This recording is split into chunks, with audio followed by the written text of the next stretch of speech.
ابھی موجودہ حالات فلسطین وغیرہ کے جو چل رہے ہیں، آپ دیکھیے ہمارے یہاں کے اخبارات حماس کا کردار ایسا لکھتے ہیں جیسے واقعی اسلامی ہیروز ہیں، لیکن جب حقائق آپ دیکھیں گے جانیں گے تو پتہ چلے گا کہ نیتن یاہو یعنی اسرائیل کے صدر اور ان کی ملی بھگت ہے، نورا کشتی ہے، دکھاوا ہے، لوگوں کو دھوکہ دینا ہے۔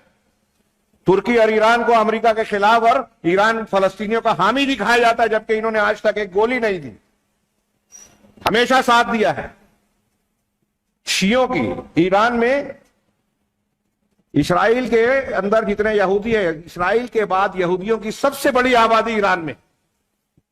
ایسی اور بھی بہت ساری حقیقتیں ہیں۔ مسلمانوں کا کئی مقامات پر آج کی تاریخ میں یہ لوگ قتل عام جہاں کر رہے ہیں وہ خبر میں بھی نہیں آتا۔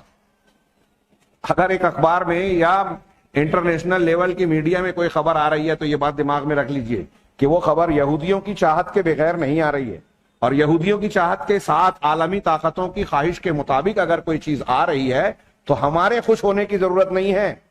نیتن یاہو نے بتایا کہ یہ دیکھو ہمارے اسرائیلی 12 لوگ مر گئے تو ہمارے مسلمان جشن منا رہے ہیں، خوشی منا رہے ہیں۔ کتنی سطحی دماغ، کتنی غیر علمی، اور اب تک بار بار مارے ٹھوکے جاتے ہیں لیکن عقل نہیں آئی۔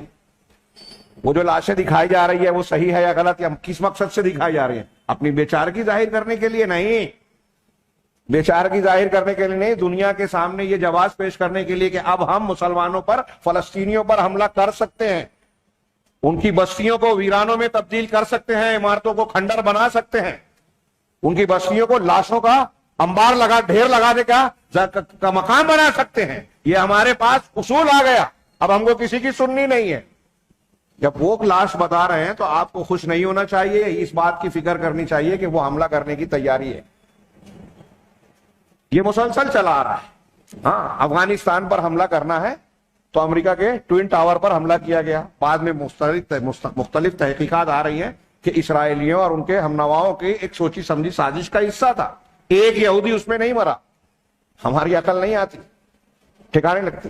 ہندوستان میں اگر مسلمانوں کو پر ہاتھ ڈالنا ہے تو اس سے پہلے ایک کانڈ کروایا جائے جس پر مسلمانوں کا الزام لگایا جائے اور اس کے بعد حملہ کیا جائے۔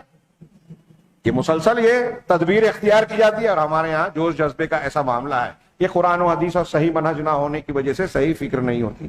آپ دنیا میں کسی بات کو، واقعے کا صحیح تجزیہ اگر کرنا چاہتے ہیں، میں نے اس سے پہلے بھی کہا، مسلمان صحافیوں کو خاص طور سے آپ کی نظر اور آپ کی نگاہ صحیح گہرائی میں اس وقت جائے گی جب آپ منہج کی بنیاد پر تحقیق کریں گے۔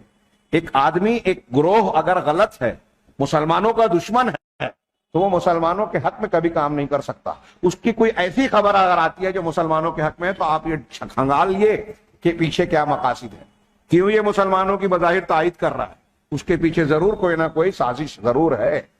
اور اس سلسلے میں سر فہرست تو مسلمانوں کی تاریخ میں سب سے نمایاں طور پر منافقت کا کردار نبھانے والا طبقہ روافض کا ہے، ایران کا ہے، جس نے کبھی مسلمانوں کا ساتھ پوری تاریخ میں نہیں دیا، مسلمانوں کے فائدے کا کام نہیں کیا، تو آج کیسے کریں گے؟ لیکن ہمارے یہاں تحریکی منہج اور بصیرت کے اتنے اندھے ہیں کہ انہیں اچھے برے اپنے پرائے کا بھی احساس نہیں ہوتا، شعور نہیں ہوتا، اور جب آپ جائیں گے تو دنیا کے فلسفے بگھانیں گے۔ یہ منہجیت کے فقدان کا نتیجہ ہے، چھوٹی موٹی بات نہیں ہے۔